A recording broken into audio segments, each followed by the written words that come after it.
Ayo nyanyi yuk sama-sama. Kasih Tuhan tak bersyarat. Kasih Tuhan tak bersyarat. Tak seperti cinta yang ada di dunia, selalu memberi lebih dari yang layak ku terima di hidupku. Tuhan Yesus ditinggikan di atas pujian, dari dalam lubuk hatiku ku sujud dan berterima kasih. Mari sama-sama kasih Tuhan. Kasih Tuhan sungguh mulia, tulus dan sempurna mengasihiku. Pengorbanan di Kalvari sungguh berharga, kau tebus dosaku. Terpujilah Tuhan Yesus, ditinggikan di atas pujian, dari dalam lubuk hatiku ku sujud dan berterima kasih.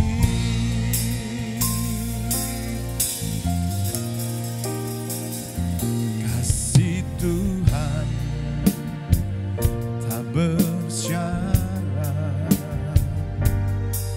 tak seperti cinta yang ada di dunia, selalu memberi lebih dari yang layak ku terima di hidupku. Terpujilah Tuhan Yesus, ditinggikan di atas segalanya, dari dalam lubuk hatiku ku sujud dan berterima kasih. Terpujilah Tuhan Yesus, ditinggikan di atas segalanya, dari dalam lubuk hatiku ku sujud dan berterima kasih. Dari dalam lubuk hatiku ku sujud dan berterima kasih. Dari dalam lubuk hatiku ku sujud dan berterima kasih. Tepuk tangan buat Tuhan Yesus. Mari kita berdoa bersyukur ya Bapa, kalau pada malam hari ini kami berkumpul bersekutu bersama-sama mengikuti pengajaran Pastor Teaching. Kami tolak setiap kuasa jahat, roh jahat yang hendak mencuri mengambil firman yang akan dibagikan dalam nama Tuhan Yesus. Kami perintahkan keluar dari ruangan dan pikiran hati kami. Roh Kudus urapi kami semua, urapi hamba-Mu ini. Kami sambut pengajaran malam hari ini yang ada dalam satu nama, Tuhan Yesus Kristus. Semua yang siap belajar bersama katakan Amin. Ya, shalom Bapak Ibu Saudara semuanya, juga yang ada di rumah, yang mengikuti live streaming. Kita doakan mereka yang sakit, lemah tubuh, ada yang kepentingan, ada keperluan, kemudian ada yang harus menjaga ya anak, menjaga adik. Sebagaimana yang saya sampaikan bahwa hari ini ya pastor teaching mulai Selasa ini, sekarang tanggal berapa? 6 ya. 6 Desember. Bapak Ibu Saudara tolong catat.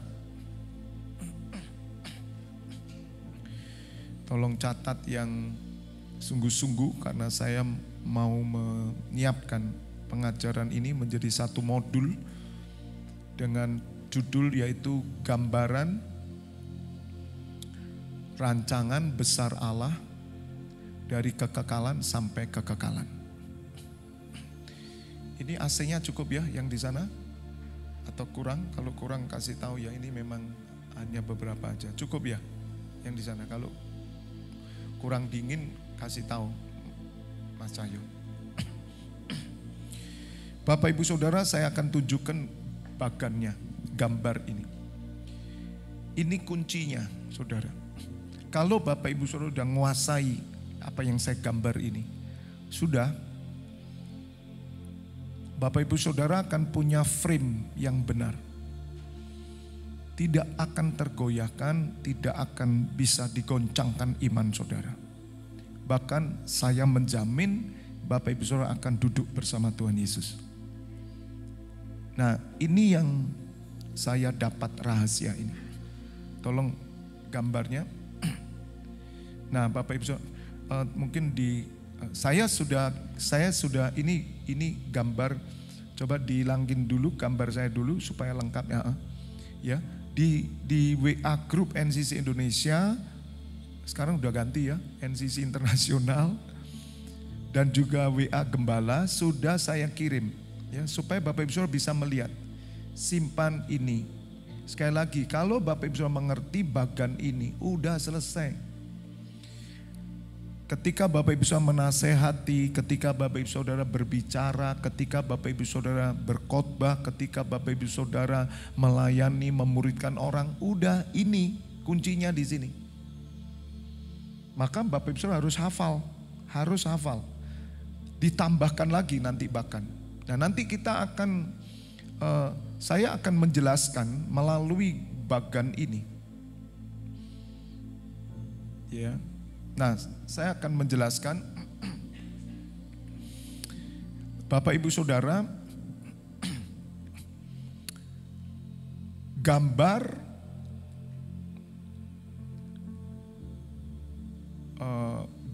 apa judulnya tadi? Gambaran ya. Gambaran rancangan besar Allah dari kekekalan sampai kekekalan.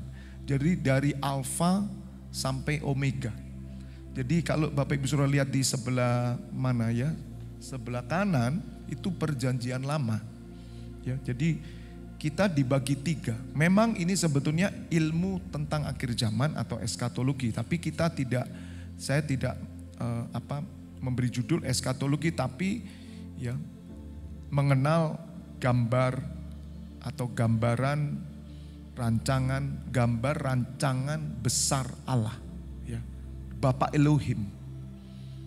Ya, karena pada waktu itu Tuhan Yesus ada di dalam Bapa. Tuhan Yesus tidak pernah keluar loh. Tuhan Yesus keluar itu ketika Tuhan Yesus datang menjadi manusia. Andai kata manusia tidak berdosa, tidak ada. Tuhan Yesus tidak akan menjadi manusia.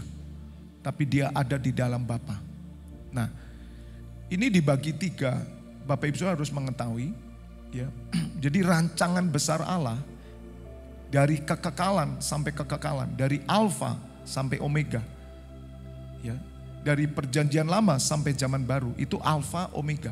Itu pun everlasting. Ya.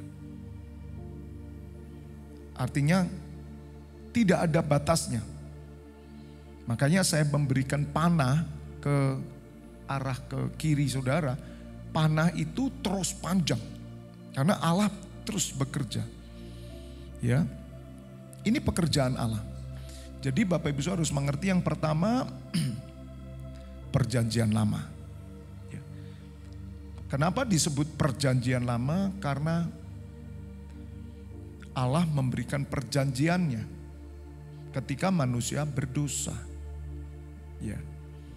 Dan perjanjian Allah pun sebelum manusia berdosa ada juga, yaitu di Kejadian, surat Kejadian, beranak cuculah, bertambah banyaklah. Ya, saya tidak mengupas terlalu inti dulu satu-satu, tapi secara umum supaya Bapak Ibu Saudara ngerti gampangannya ini. Jadi ilmu kalam, saudara, ilmu hidup ya ini. Orang mau tapa di dunia, saudara, kok di dunia, di gunung tapa ya saudara, dia cari ini tidak nemu. Makanya Bapak Ibu Saudara bersyukur, amin. Kita bisa nemu, kalau ilmu ini udah nemu, saudara nanti hikmat Tuhan itu akan mengalir dengan luar biasa. Kalau saudara tidak ngerti ini, banyak orang Kristen tidak tahu.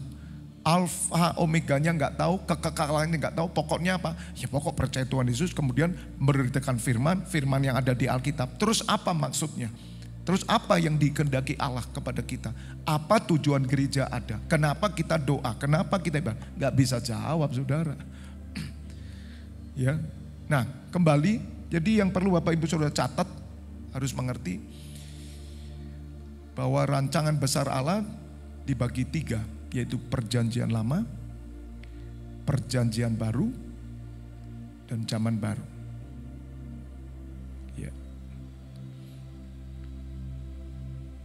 Nah, keselamatan itulah yang diberitakan dari perjanjian lama sampai zaman baru. Maka itu keselamatan adalah perjalanan menuju hidup kekal. Keselamatan itu bukan sekedar hanya percaya dan selesai, tidak. Saudara harus ada dalam perjalanan menuju hidup kekal. Nah, perjanjian lama itu di dalamnya ada penciptaan. Jadi masa, kalau kita bagi musim, ya ada 3 musim yang kita lewati,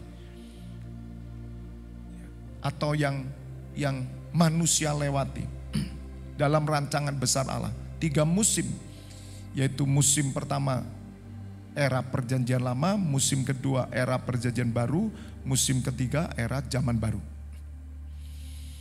Nah, di perjanjian lama ini ada penciptaan. Penciptaan ini sebelum manusia berdosa. Kemudian ada kejatuhan, manusia jatuh. Setelah manusia jatuh dalam dosa, disitulah muncullah rancangan Allah, yaitu nubuatan. Makanya Bapak Ibu Saudara, kesaksian roh itu nubuatan. Kesaksian Tuhan Yesus itu roh nubuat. Jadi nubuatan keselamatan. Apa yang dilakukan oleh Allah ketika manusia berdosa, ya, manusia telanjang dan Allah Bapa Elohim memberikan apa? Pakaian.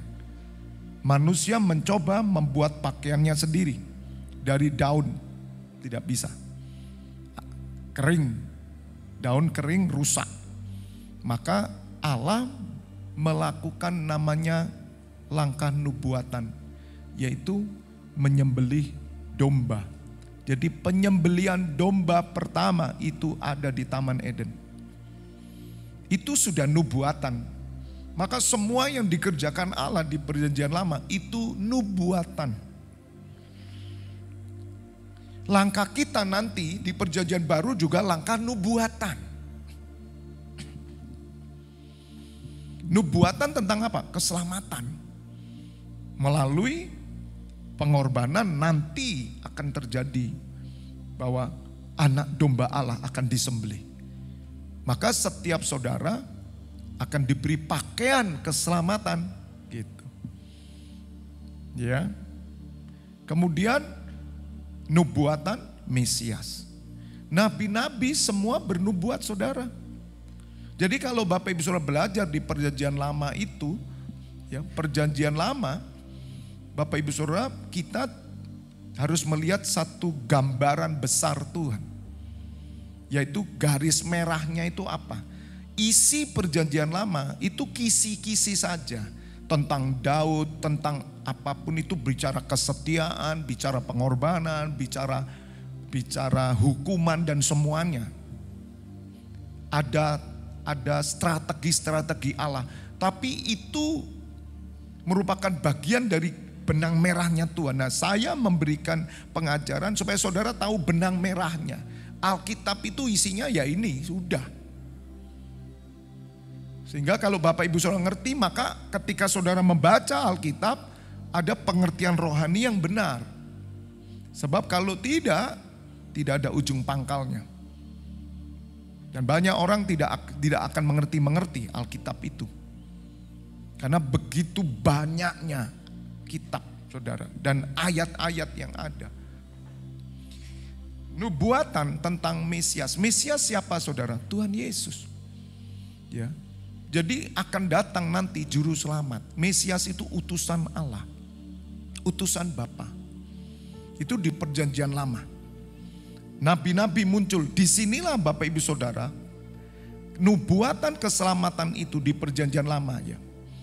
Itulah muncullah yaitu yang namanya orang pilihan. Dimulai dari Abraham. Ingat saudara, sebagaimana minggu saya jelaskan, untuk menyelesaikan rancangan besar Allah ini, Tuhan membutuhkan manusia. Karena yang berdosa manusia, maka Tuhan membutuhkan mencari manusia yang mau bekerja sama dengan Allah, dan manusia itulah yang terpilih. Zaman dulu Bapak Ibu Saudara, jika roh Tuhan tidak turun atas orang ini bukanlah orang pilihan. Zaman sekarang beda. Nah, orang pilihan kalau zaman sekarang roh Tuhan ada di dalam. Kalau dulu belum di dalam. Karena Roh Kudus belum turun ke seorang pun, saudara. Hanya di atas pengurapan begini. Saudara dan saya beda, atas dan dalam. Dipenuhi dan tinggal. Beda, saudara. Ya. Jadi Bapak Ibu Saudara, yang perlu saudara catat bahwa Allah membutuhkan seorang yang dipilihnya, dari seseorang kemudian bangsa yang dipilih. Jadi konsep pilihan terjadi di dalam nubuatan keselamatan. Makanya jangan heran, nabi-nabi dipilih, bahkan Daud, semua dipilih Tuhan.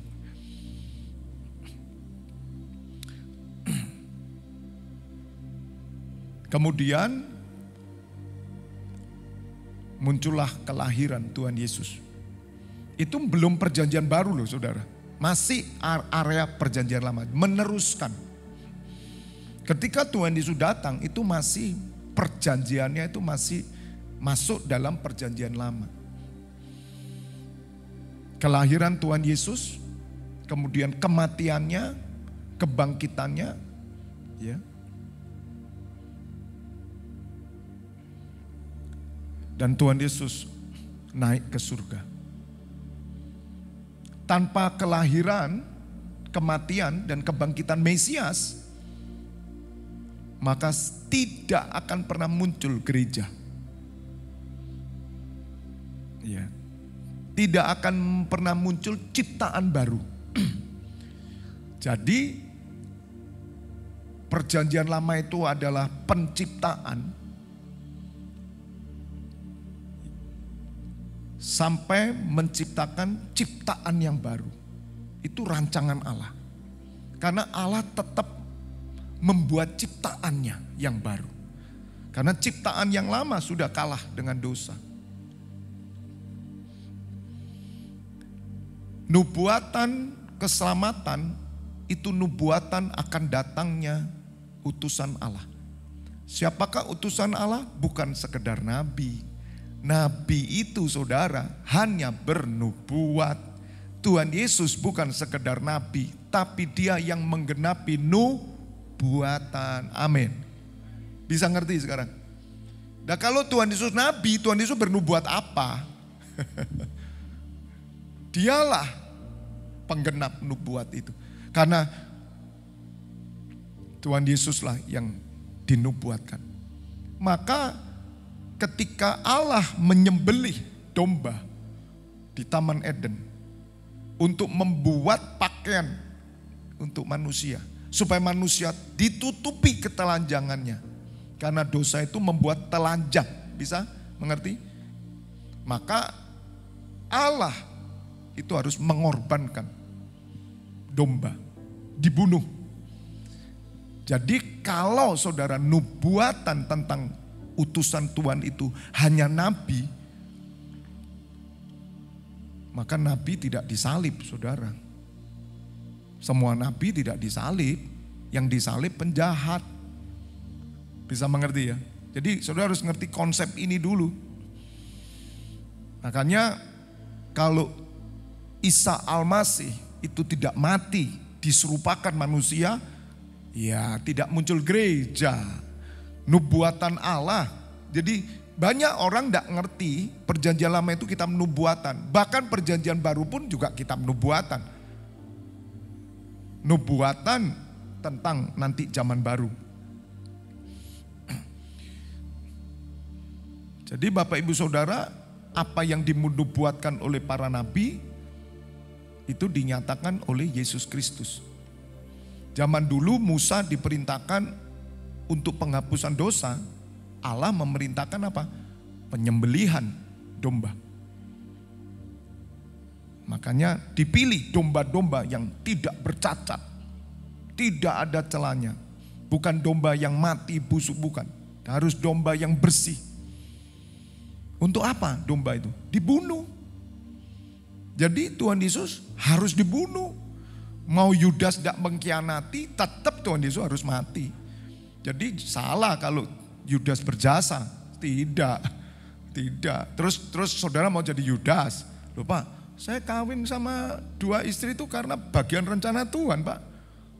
Lah kalau enggak gitu kan anak saya yang kedua dengan istri saya kedua jadi pendeta Pak. Loh kan jadi rancangan Tuhan itu. Ya keplek kamu. Ya toh? Ada yang ngomong gitu, kurang ajar enggak? Buktinya apa? Kalau saya enggak kawin sama Mbak Yu itu, istri kedua enggak muncul jadi pendeta, kan masuk rencana Tuhan. Ya itu ngawur tau saudara.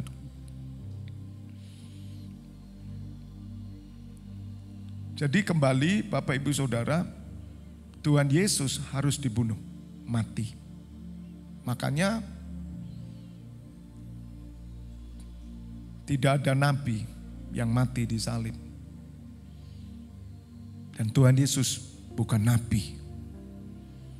Karena dia anak domba Allah. Dia anak Allah, tak bercacat dan bercela. Nabi semua berdosa. Tuhan Yesus berdosa? Tidak ada dosa. Makanya kita mengaku bahwa dialah Tuhan. Adonai. Dia bukan Bapa. Dia diutus Bapa. Dia anak Bapa. Dia firman-Nya Bapa yang menjadi manusia.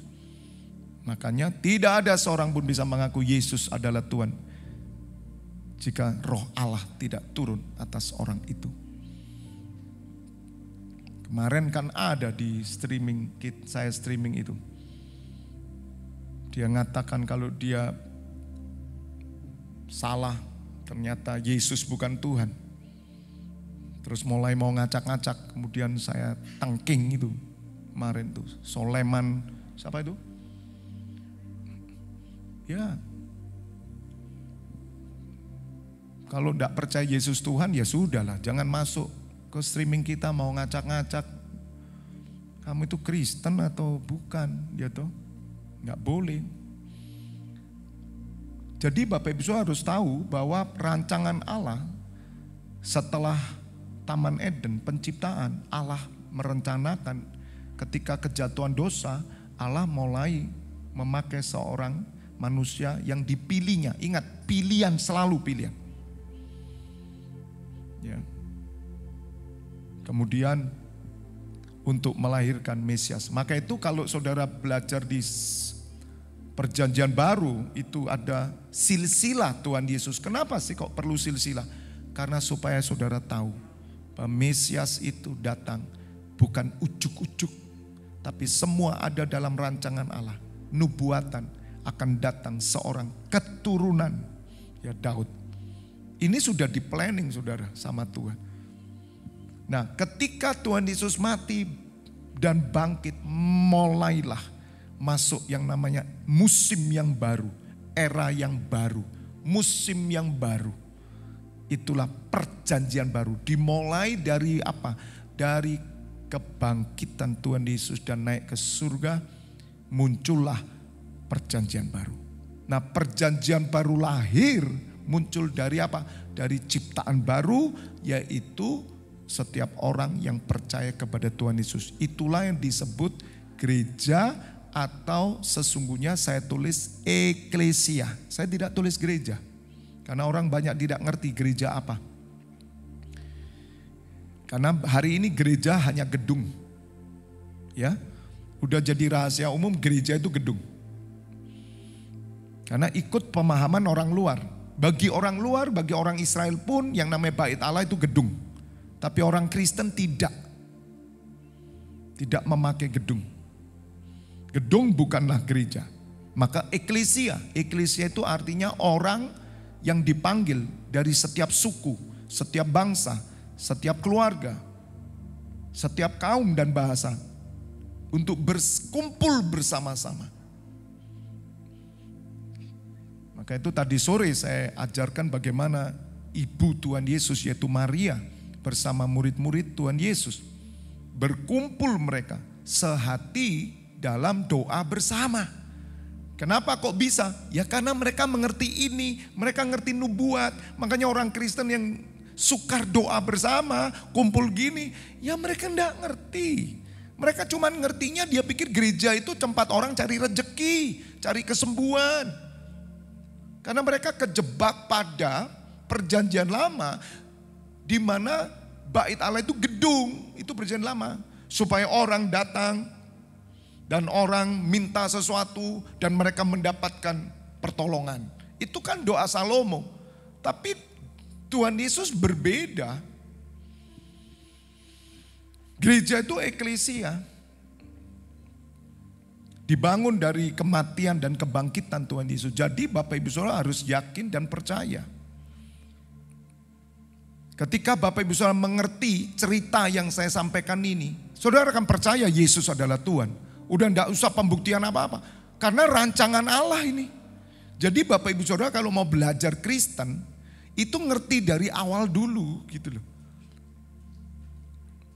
Sebelum dunia terbentuk itu hanya ada satu, yaitu berfirmanlah Allah.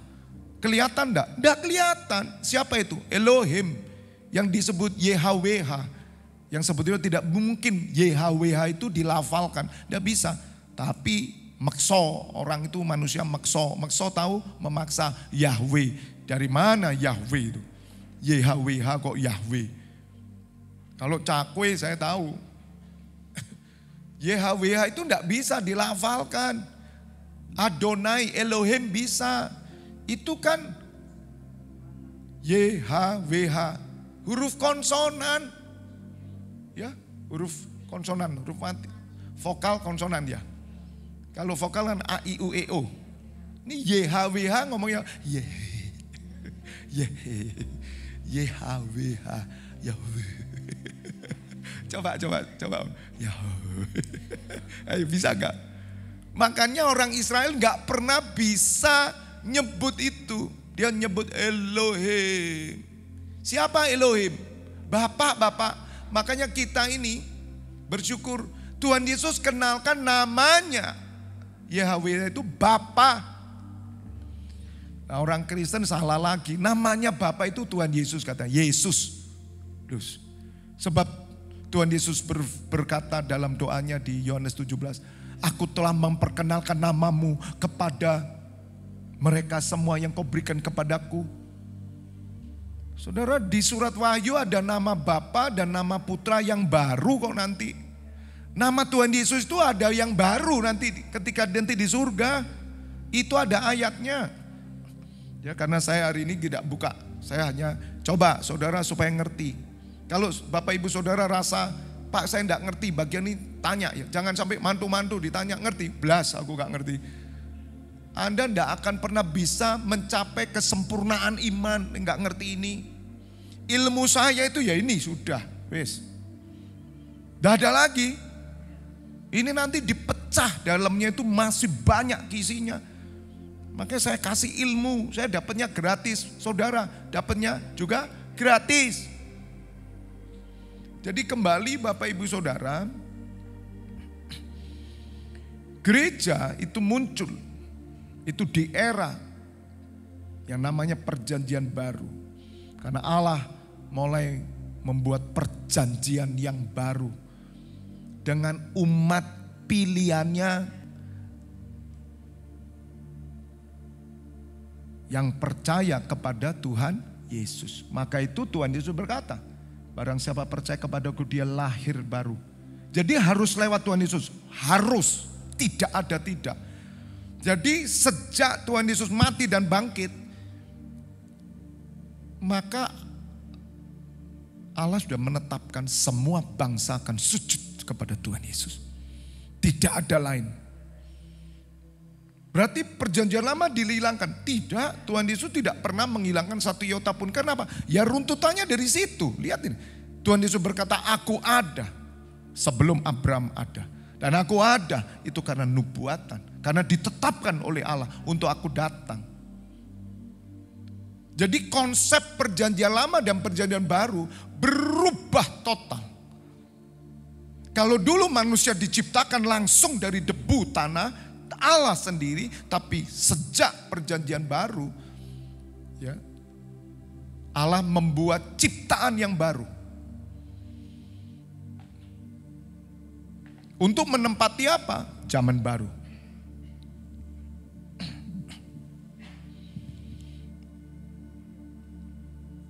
Maka Bapak Ibu Saudara harus mengerti, kalau dulu otoritas Allah ada di bangsa Israel. Otoritas Allah ada di bait Allah. Otoritas Allah ada pada raja-raja yang dipilih. Nabi-nabi yang dipilih. Hari ini di mana otoritas Allah? Apakah saudara cari nabi-nabi di Israel? Oh tidak. Saudara sudah tidak pakai. Tuhan memberikan otoritas penuh atas gerejanya. Dan Tuhan Yesus sebagai kepala gereja. Dan di dalam gereja Tuhan ada jawatan. Di Efesus 4 disitulah Allah memberikan gembala. Jadi Bapak Ibu Saudara, gereja ini punya otoritas Allah luar biasa. Maka itu ketika murid-murid dipenuhi Roh Kudus. Lihat saudara, otoritas gereja masih kuat. Petrus sebagai pemimpin gereja waktu itu. Ketika Ananias Safira, lihat saudara, menipu berbohong tentang penjualan tanah. Petrus berkata, mati kamu. Blok langsung. Ditakuti. Hari ini lumpuh. Saya kasih tahu. Lumpuh. Bapak Ibu Saudara, perjalanan kisah para rasul pelajari. Kisah para rasul itu adalah satu sejarah di mana pembangunan gereja dimulai. Diletakkan dasar oleh para rasul. Supaya gereja boleh bertumbuh. Pada waktu itu Bapak Ibu Saudara, penggembalaan tidak seperti sekarang. Satu kota, satu gereja. Makanya di surat Wahyu dikatakan Efesus, gereja Efesus, gereja Tiatira, terus gereja Smyrna. Lihat gereja itu kota. Eranya sudah beda sekarang. Nah kembali Bapak Ibu Saudara, jadi perjanjian lama Bapak Ibu Saudara tahu itu adalah nubuatan tentang datangnya Tuhan Yesus. Semua perjanjian lama mengarah ke sana. Jadi jangan bermimpilah mencari nabi-nabi yang bernubuat lagi. Tentang apa nubuatannya? Gitu loh. Orang Kristen kan ketipu. Itu enggak cari nubuatan, cari ramalan. Nubuatan apa nubuatan? Nubuatan itu tentang kedatangan Tuhan Yesus. Bahkan sampai hari ini nubuatan yang sah adalah nubuatan tentang kedatangan Tuhan Yesus. Kalau saya bernubuat kepada seseorang, maka nubuatan saya harus berujung kepada kedatangan Tuhan Yesus. Bukan lu buat sendiri. Ya. Nah, perjanjian lama bernubuat. Nubuat itu artinya menyampaikan pesan Tuhan akan rancangannya, yaitu keselamatan semua orang. Dan sampai hari ini Allah terus merancangkan. Bapa Elohim terus merancangkan. Sampai datangnya waktunya. Nabi yang terakhir Yohanes Pembaptis berkata apa? Akulah orang yang berseru-seru di padang gurun. Lihat saudara, untuk mempersiapkan jalan bagi Tuhan, untuk mendahului Tuhan. Mendahului. Jadi ada orang pilihan yang mendahului Tuhan. Dan itu Yohanes Pembaptis. Dan beritanya pertobatan. Maka itu masih eranya perjanjian lama loh itu. Karena belum muncul gereja. Kapan gereja lahir? Ketika Tuhan Yesus mati dan bangkit, gereja lahir. Kubur terbuka, gereja lahir. Hari apa kubur terbuka? Hari apa? Hari apa? Hah? Hah? Loh, kubur terbuka hari apa? Loh, kok bingung? Loh, Senin, Selasa, Rebo, Kamis, Jumat, Sabtu, hari apa? Minggu. Makanya Minggu hari kemenangan, bersorak-sorai, ibadah, ibadah, ibadah. Orang Kristen dibodohi. Kenapa hari Minggu direbut? Olahraga malahan. Lihat saudara. Karena mereka enggak ngerti sejarah ini, enggak ngerti pewahyuan Tuhan. Hari Minggu itu Tuhan Yesus bangkit karena apa? Kemenangan. Minggu itu kemenangan saudara, hari pertama. Itu sudah diatur. Jumat itu persiapan Paskah. Sabatnya tidak boleh. Tuhan Yesus tidak boleh diturunkan loh hari Sabtu. Makanya Jumat malam langsung diturunkan. Gak sembarangan loh saudara, Tuhan Yesus itu. Yusuf menurunkan hari Jumat itu. Sabtu tidak boleh ngapa-ngapain. Sabtu tenang, selah. Bapa itu udah ngatur semua. Karena apa yang difirmankan harus digenapi. Makanya Tuhan Yesus itu menggenapi seluruh hukum Taurat. Itu bukan berarti orang Kristen kemudian bebas hukumnya Tuhan. Mana ada, siapa yang ngajari? Hukumnya Tuhan bebas Pak. Sekarang di dalam Kristus itu kita udah selamat. Terus maksudmu apa kalau udah selamat? Kamu mau dosa? Ya coba aja dosa. Kamu menghina salib Kristus. Orang Kristen yang berdosa itu kan menginjak-injak kepalanya Tuhan Yesus. Anda tega menginjak kepala Tuhan Yesus? Kepala orang tua saudara aja gak berani kau injak kok. Betul? Loh kok kepala bantalnya? Siapa yang berani nginjak bantalnya? Ayo angkat tangan. Udunen sampean. Ya. Ayo coba. Coba sekarang berdosa. Tipu sana, tipu sini, jinao, minum, ngerokok, narkotika. Coba. Kalau saudara berani. Nginjak kepala lo itu. Jadi kembali ya Bapak Ibu Saudara. Era perjanjian baru itu muncul. Dimulai dari apa? Dari kematian dan kebangkitan. Jadi dengar. Kalau Tuhan Yesus tidak mati dan bangkit. Mari kita tidak perlu jadi orang Kristen. Ya. Rehat. Ngerti ya sekarang? Dan hanya satu orang saya bilang. Satu orang saja utusan Allah. Yang diutus siapa? Bapa Elohim. Tidak ada nama lain. Gitu loh saudara. Jadi ngerti. Terus gimana kalau kita mau meninggalkan Tuhan Yesus itu caranya gimana gitu loh. Kalau saya harus menyangkal namanya. Makanya ketika saya sampai di sini, sampai hari ini, saya merenungkan terus. Gimana ya saya harus mempertahankan iman dalam Tuhan Yesus? Apanya yang... Loh karena saya kalau nggak ada Tuhan Yesus ya mati saya.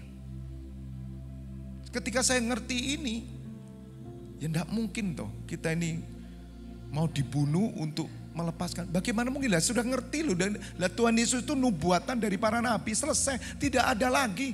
Makanya jangan pernah ditipu, Pak. Ini ada aliran yang paling akhir, Pak. Ini ada agama paling akhir. Loh. Siapa caranya, konsepnya gimana? Urutannya di mana? Pemimpinnya itu urutannya apa? Gitu loh. Saudara, kekristenan itu berurutan. Amin. Kekristenan itu sungguh-sungguh ada kronologisnya, enggak ngawur. Allah itu tertib. Makanya kalau ada orang Kristen anaknya dikawinkan sama non Kristen, ini kan bagaimana gitu loh saudara. Udah Pak, yang penting baik Pak. Ini orang tua enggak ngerti. Kayak saya dulu enggak ngerti, anak saya mau kawin sama siapa aja boleh. Zaman dulu saya aja mau kawin sama siapa saja enggak peduli. Padahal waktu itu saya Nasrani kok. Bebas, karena saya enggak ngerti. Saya pikir begini, ya kamu agama A ya percaya A, kamu B ya B, sudah keselamatan Tuhan itu satu kok. Nanti semuanya datang ke Tuhan yang satu. Loh itu kan cara manusia, pikiran manusia, bukan begitu.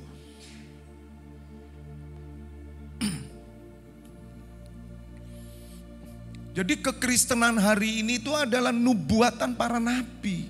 Makanya ditulis oleh Rasul Paulus, sadarkah kamu bahwa sesungguhnya banyak orang akan pingin melihat apa yang kamu lihat, mendengar apa yang kamu dengar, merasakan.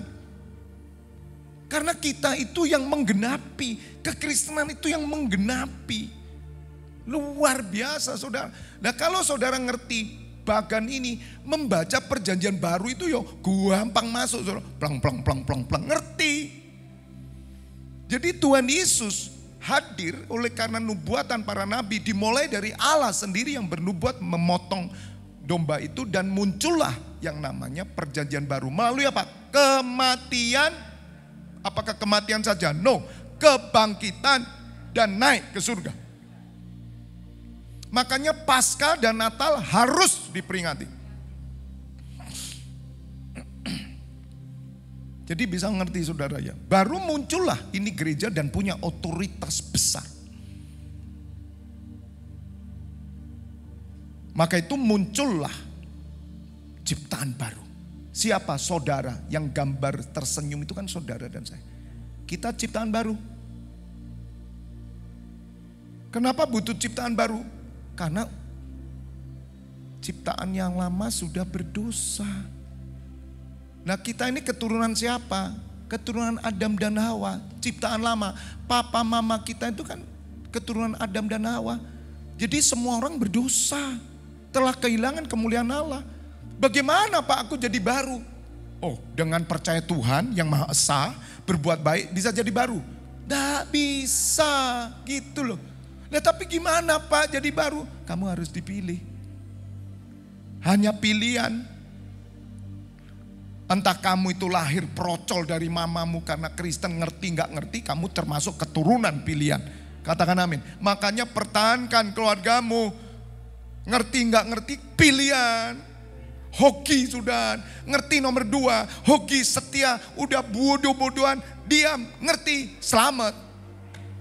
Pilihan selamat, satu orang diselamatkan, seisi rumah diselamatkan. Jika mereka percaya Yesus Kristus adalah Tuhan. Itu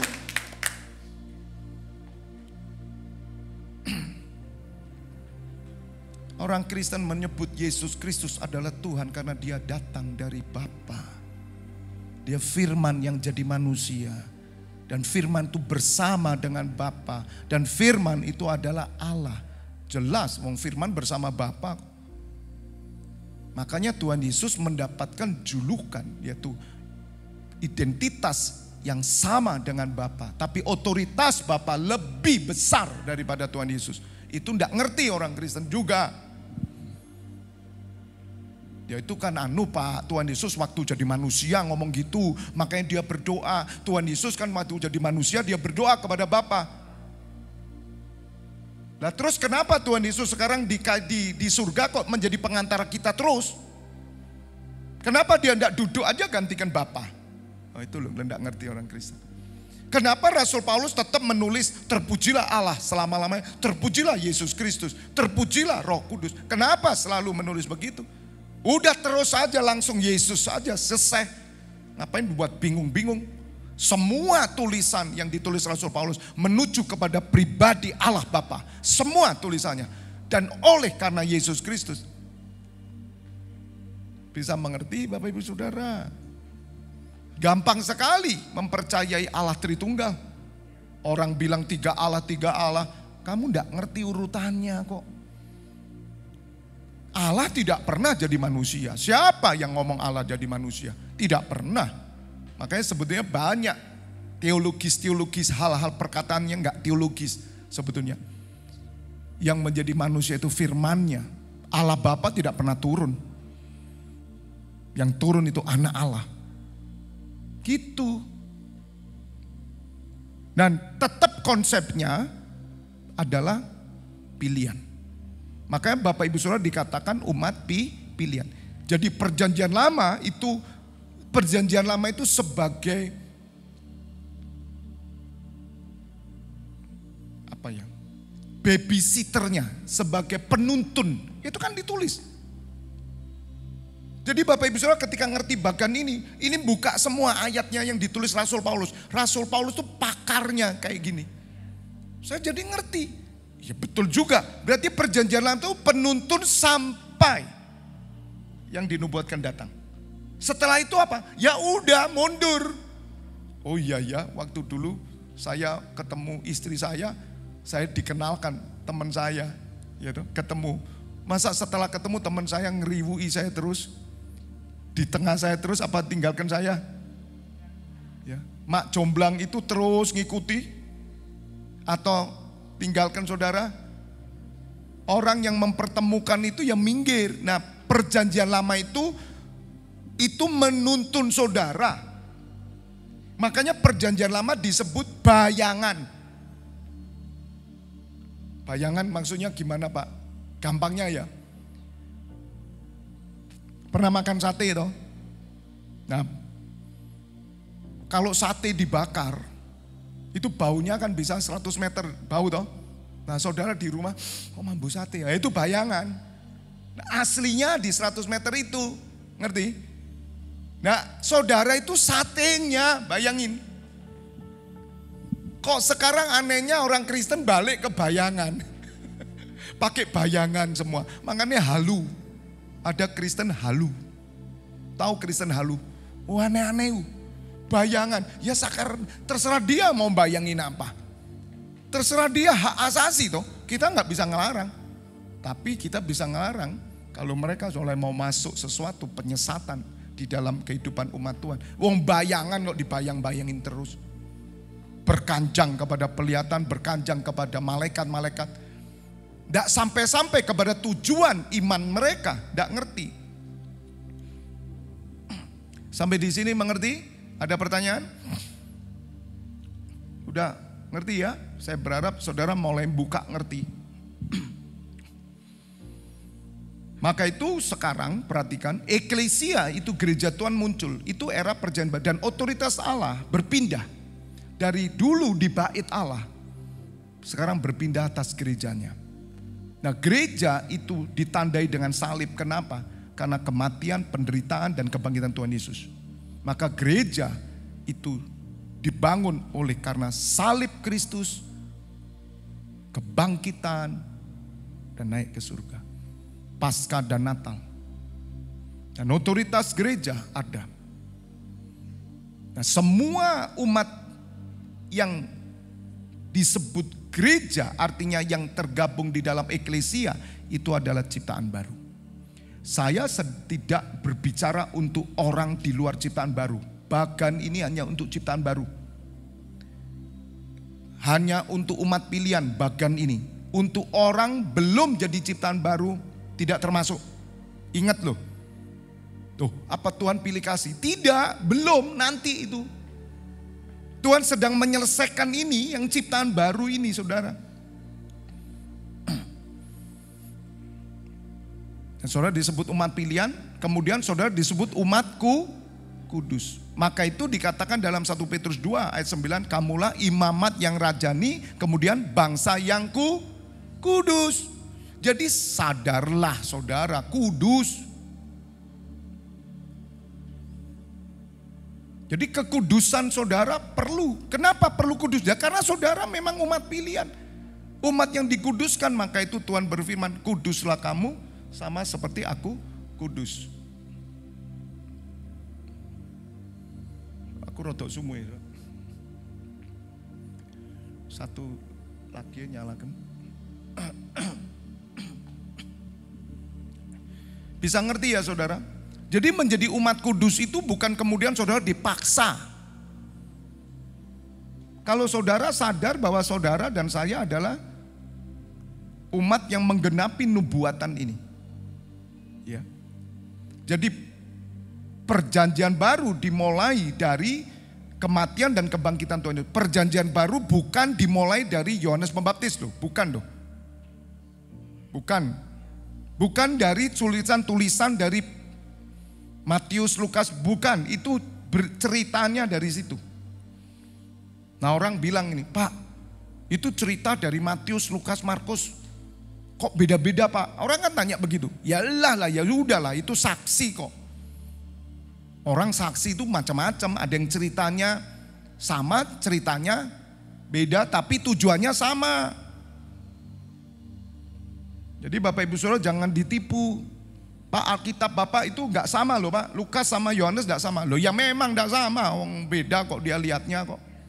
Saya lihat dari utara kecelakaan, kamu lihat dari barat beda. Saya lihat kepalanya kebentur, kamu lihat kakinya ketatap. Ya jelas saya beda. Tapi intinya mate, wis mari ya. Ya toh? Wih lopo dibingung nondas ambek sikil lho. Geger di pengadilan kepala sama kaki. Intinya apa katanya hakim? Mate. Ya sudah mati gitu loh. Aneh ya. Nah saudara terkecoh, dibodohi. Jangan. Bahkan inilah nomor satu sudah. Tujuannya garis merahnya itu loh, benang merahnya. Bukan yang di dalamnya satu-satu. Imamat rajani bangsa yang kudus, ya, umat pilihan Allah. Maka Bapak Ibu Saudara disebut pelayan Tuhan. Semua orang Kristen adalah pelayan Tuhan. Loh kok bisa pelayan Tuhan? Ya karena saudara melanjutkan.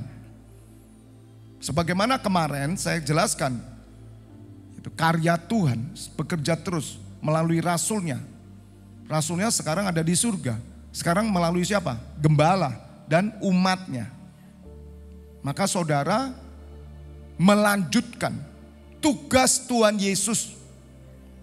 Tugas Tuhan Yesus itu disapa sekarang. Saudara dan saya. Tapi iblis mempengaruhi kita. Iblis berkata, tidak.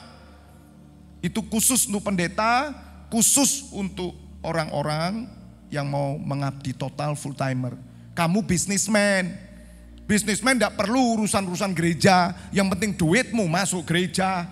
Gitu, bagus. Duitnya aja yang diterima. Orangnya tidak nanti. Jangan mau. Katakan amin. Jadi saudara umat kudus dan saudara apa? Pelayan Tuhan. Kenapa disebut pelayan Tuhan?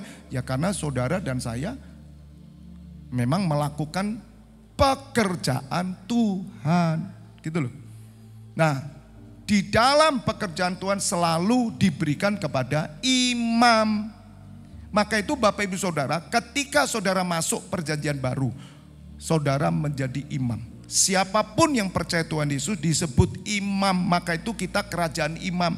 Itu yang tertulis di dalam Wahyu 1 ayat 5 dan 6. Tuhan Yesus mati di atas kayu salib menjadikan saudara imam bagi Bapaknya. Jadi imam itu artinya apa? Wakil Tuhan. Jadi Bapak Ibu Saudara wakilnya siapa? Wakilnya Tuhan. Jadi wakil Tuhan itu di mana toh Pak sekarang? Ada nabi-nabi yang lain? Tidak ada, hanya di gereja. Setiap orang percaya dan pada jawatan gembala yang diberikan membimbing domba-domba. Saudara wakil Tuhan. Tuhan berbicara melalui saudara.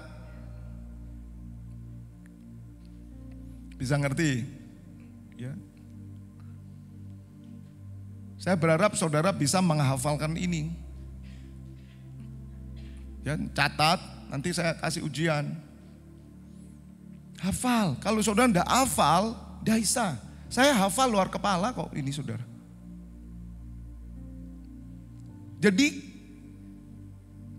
bukan seperti hari ini gereja itu gedung agamawi. Sekali lagi, gereja agamawi itu bukan gereja yang tidak pakai tepuk tangan, tidak pakai musik, tidak pakai organ, tidak pakai band, atau tidak pakai lagu-lagu kontemporer. Bukan. Agamawi itu adalah gereja yang tidak ada relationship, tidak ada hubungan antara gembala dan domba, tidak ada hubungan sama sekali antara satu dengan yang lain. Maka mereka tidak sehati dalam doa bersama itu loh. Itu gereja agamawi. Banyak enggak gereja agamawi? Banyak. Pendetanya enggak tahu apa-apa sama sekali.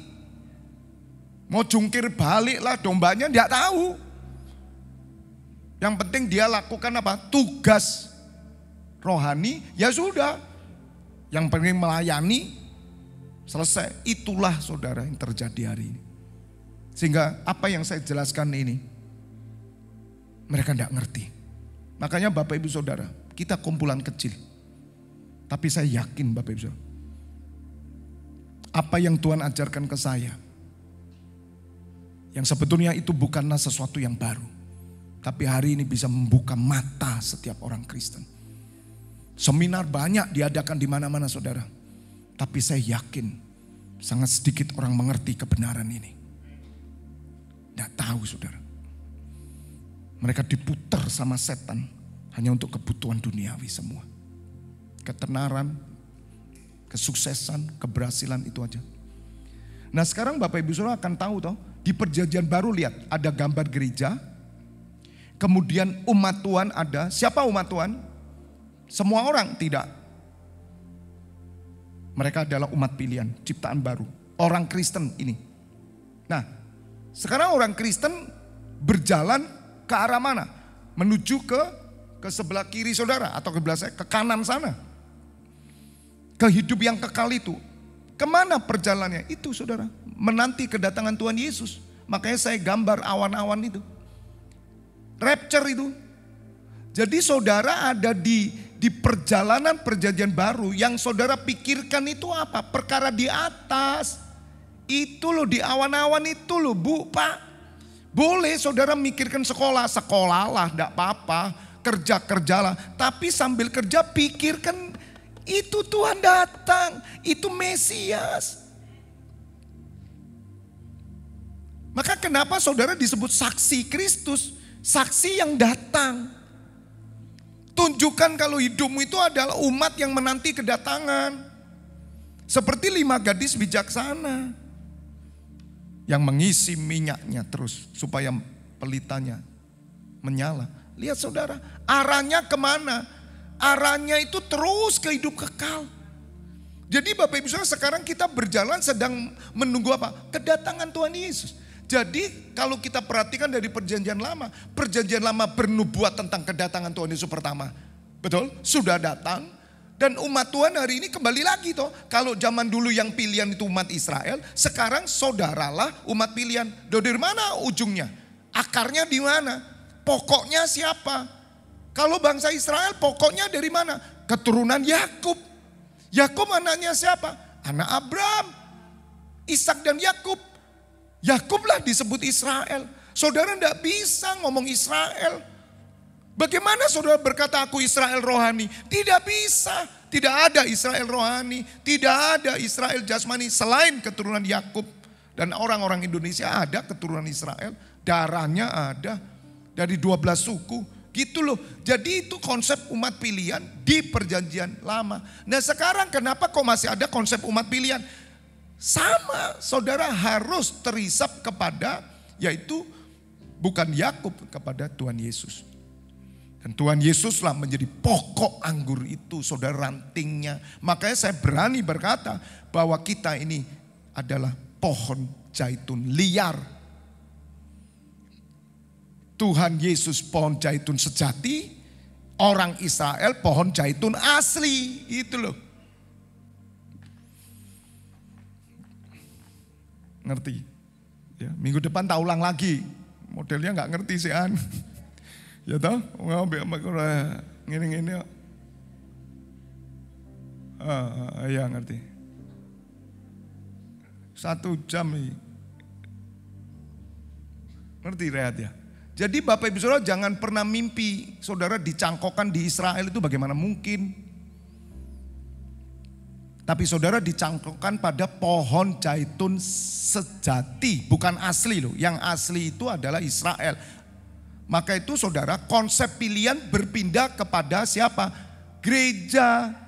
Gereja siapa? Kumpulan orang percaya kepada Tuhan Yesus. Jadi saudara itu rantingnya Tuhan Yesus. Tuhan Yesus sebagai kepala gereja dan saudara adalah tubuhnya.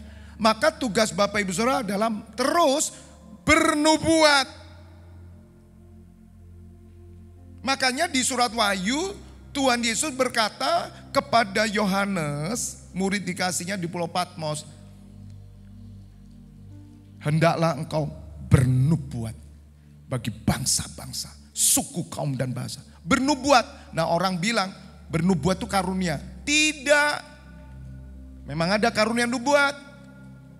Tapi bernubuatlah. Bernubuatlah. Artinya apa? Sampaikan kerinduan Allah supaya bangsa-bangsa diselamatkan. Makanya muncul doa syafaat. Naikkan doa. Jadi tugasnya orang Kristen apa hari ini? Ya ini, berdoa, melayani Tuhan, bersekutu terus. Karena kita eklesia.